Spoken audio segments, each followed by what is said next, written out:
créer des occasions. Et d'autre part, on doit améliorer la concentration de nos joueurs. Les joueurs doivent être plus concentrés pour être plus tueurs dans la surface de réparation. Et c'est dans ce sens où on doit avancer, parce que si je me limite au match de mercredi, je suis content, on a marqué 4 buts, et c'est très bien. Mais quand on fait le ratio nombre d'occasions et buts marqués, voilà, le ratio, on a peut-être 50% de réussite.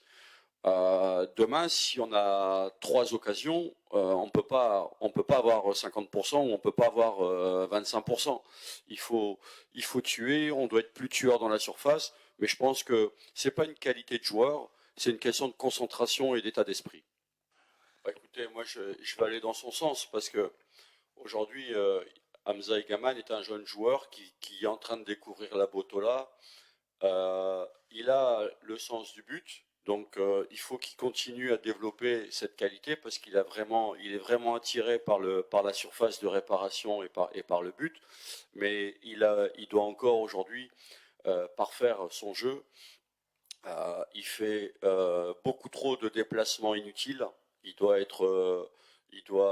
s'améliorer là-dessus. Il doit avoir un jeu de position plus réfléchi. En gros, il a encore beaucoup d'étapes à franchir et je pense qu'il faut aller doucement avec lui, ne pas se précipiter, parce que je trouve que le niveau de la sélection aujourd'hui est très relevé et que pour entrer dans cette sélection nationale, il faut autre chose que ce qu'a aujourd'hui Hamza Egaman. Mais par contre, il a le potentiel pour y arriver. Mais donnons-lui le temps, tranquillement, sans se précipiter, et ça viendra tout seul.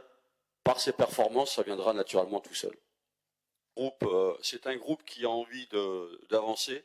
C'est un groupe qui a envie de jouer les compétitions match par match, sans se projeter. Et c'est un groupe qui a envie de gagner des choses, des matchs, des titres. Donc aujourd'hui, on le vit très bien. On se rapproche de la fin de saison, mais il y a encore beaucoup de chemin. Nous, pour y arriver, on doit s'appuyer sur 2 choses importantes. L'état d'esprit du groupe. Ce qu'ils ont fait jusqu'à maintenant, on doit le garder jusqu'à la fin de saison, et notre jeu. Parce que c'est notre jeu qui nous amène à avoir des résultats couplés avec l'état d'esprit. Si on oublie ça, on va devenir une équipe banale. Mais si on garde ça, je pense qu'on peut encore avancer dans ce championnat, dans ces compétitions jusqu'à la fin de saison.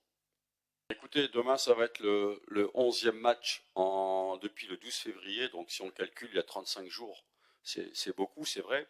Après, j'ai eu la possibilité de faire tourner quand même assez régulièrement d'un match à l'autre l'effectif.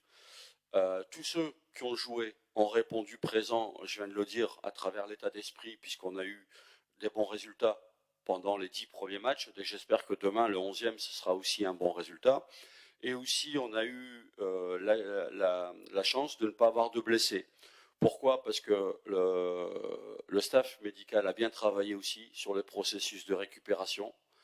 C'est important de le dire parce que le staff médical, on ne voit pas le travail qu'ils font, mais c'est un travail qui est vraiment énorme. Donc, le club nous met des moyens aussi pour bien récupérer.